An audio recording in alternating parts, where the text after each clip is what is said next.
Welcome to Robinson Family Farm. Here we are. We're back up at the property again, and we'd like to give an update on our pole barn house as it's being built. And unfortunately, in this video, it's just me. Tina and our son Richie were also up here this weekend, but they had to head home. I'm here all by myself. I'm going to be leaving shortly. But before I do, I'd like to give you an update on what's been going on the property. When we last put up a video, we basically showed a little bit of a nature trail that we have in the back and plans for a pole barn. Well, we also discussed the fence, and we have a lot of updates on all of them. So let's spin you around and show you what we're talking about. Before I reveal the pole barn house as it is now, I'd like to start on this side of the property. This burn pile you see here has been the bane of our existence since the beginning. Since we first purchased this property, we started cutting trees down, and then we eventually started piling them up somewhere, and that somewhere was right in this area here. We kind of regret doing that, but we'll eventually get rid of all this, and it's just taken a while. The fence has made some progress. You can see the end there. That's as far as we got. We'd like to go from this area here all the way to that corner that you can see off in the distance there. That's about 80 or so feet that we need to install. So 8 to 9 more posts. They're about 10 feet apart from each other.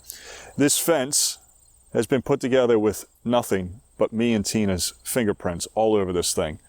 And we did every bit of this fence together, alone, no extra help, just the two of us. And it's come out so good. It still needs a lot of work. We're not done, but we're extremely happy with how stout and how good it looks. So it's just a good fence. And those panel gates that you see off in the distance there, we put them on as well. And we're just super happy with how that turned out. Now in this area here, you can see that one tree and a second tree. There used to be a tree in the middle, and just earlier yesterday, we cut that down. And you can see all the stumps that are around here. These stumps are from other trees, of course, that have been cut down in the past few months or so. And we've cut all these down, and we drug away all the brush. And now we're in the process of getting rid of all these little saplings that are growing up here, the offshoots of these different stumps. And the tools that we had just were not strong enough to safely cut all this stuff away. So that's going to be next trip, and eventually we're going to get a excavator and we'll just dig all these stumps out and put them somewhere safe, because this area here with all these stumps is going to be a parking area where we're going to park our cars.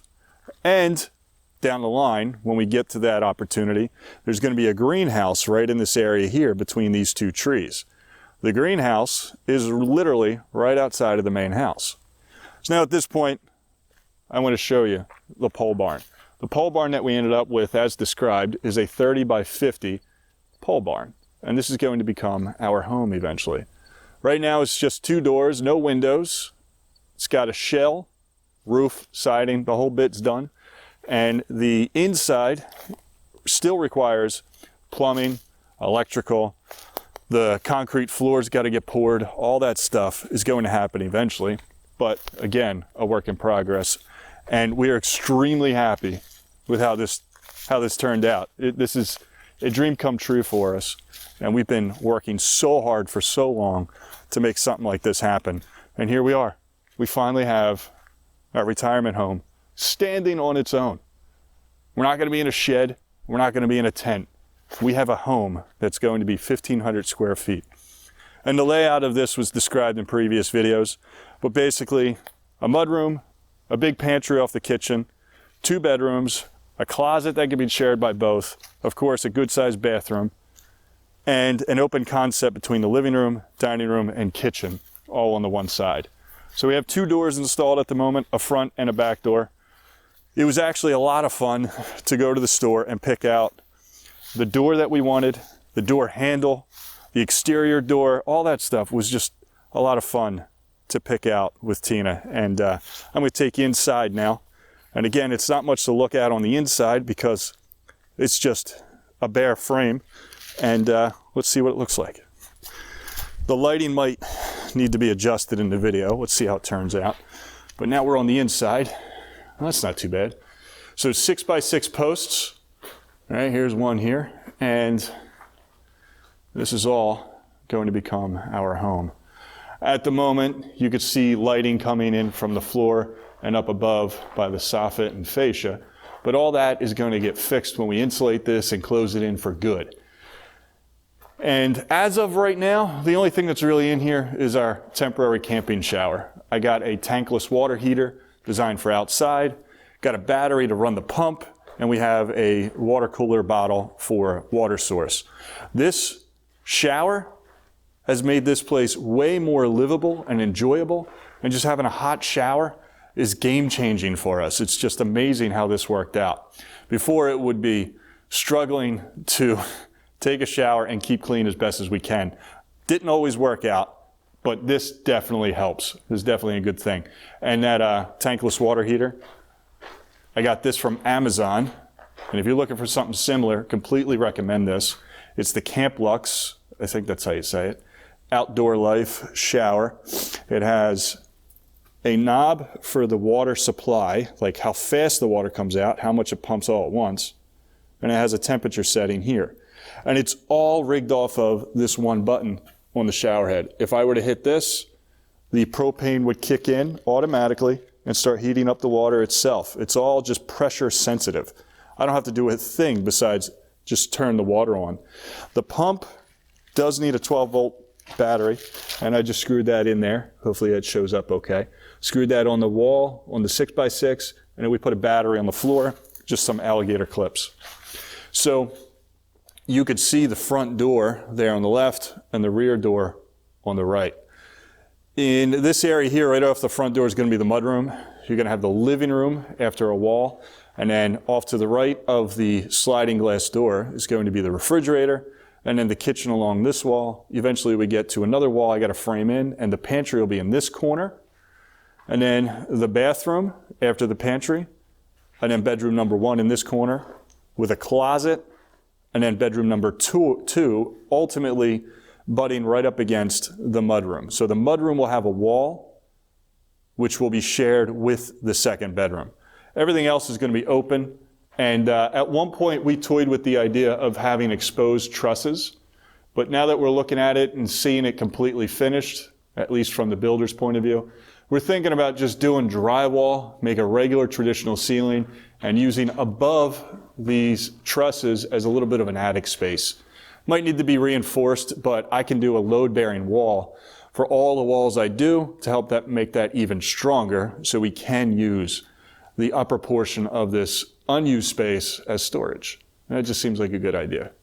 So we could not be happier with how this turned out. Our builder, Jerry from J&S Construction in upstate New York, I think he's based out of a town called Central Square.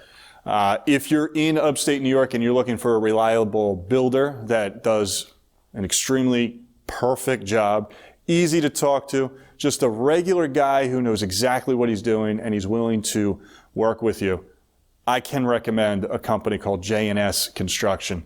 If you need any of his contact info, just let me know. Send me a message and I'll get that to you. Awesome crew, and they cleaned up everything when they were done. There's extremely little construction debris, and it blew us away at how good of a job that these guys did. And we're so happy to have this up here, because now at the very least, even if we stop now, we won't, but even if we choose to stop now, this is at least shelter from the rain and the wind. Down the line, when it gets insulated and has the wood stove installed, it'll be protection from the extreme cold that we get up here in upstate New York. And then somewhere along the way, we hope to get a mini split installed for air conditioning during the summertime as well. So this place, even though it's 100% off-grid, we're going to have well and septic and solar and all that stuff that you've heard about in other videos, whether it's ours or not. This place will seem like a regular home when you walk into it. You won't know the difference. There'll be light switches and outlets just like a regular house, but it just happens to be a mile or two from the nearest, electrical pole. So when we tell our family and friends that we're going to be living off-grid in upstate New York, they picture something a little more primitive than we're ultimately going to have. Just a regular home that's not connected to any utility companies. That's all it is. And we're so happy that this is working out for us. Anyway, I got to head home. Tina's probably halfway home at this point. I stayed behind. I showered, I cleaned up, I packed everything up, and I'm gonna hit the road, but I had to film this first. So, I hope you guys like this video, and we are making progress. Soon we'll be coming up here again to get the well dug and drilled. We have a company in line for that, and we're just slowly making these progress. But we're at the point where we're spending a lot of money on each of these steps. So we got the pole barn shell built. We had to pay for that. Soon the well will be dug or drilled. We got to pay for that. And then in the spring, we're looking to get the septic and the plumbing figured out. We got to pay for that. And then we're going to get the concrete poured for the floor. We got to pay for that. So these are all big ticket items that we have to invest in now and make sacrifices now. So later in our future, we're not worried about it. And we can just sit back and go, listen, we have heat for the rest of our lives in the wood stove. And we have electric for the rest of our lives in the solar. And we have water for the rest of our lives in the well. And all these things that we have to do now. And we're getting them done. But after all this is done, then we could just start living. And that's the whole point of moving up here and just living our lives and not worrying about where the money's going to come from for the next electric bill, because it's already been paid for forever. We never have to think about it again. And that's one of the beautiful things about our living situation and what we're trying to do. But you guys probably heard all this before in other videos. Anyway, thanks for watching. Thanks for checking out our little channel. Please subscribe, hit the like button, leave a comment, share the video, do the whole bit. You know what to do. And yeah, we'll see you next time. Thanks for watching.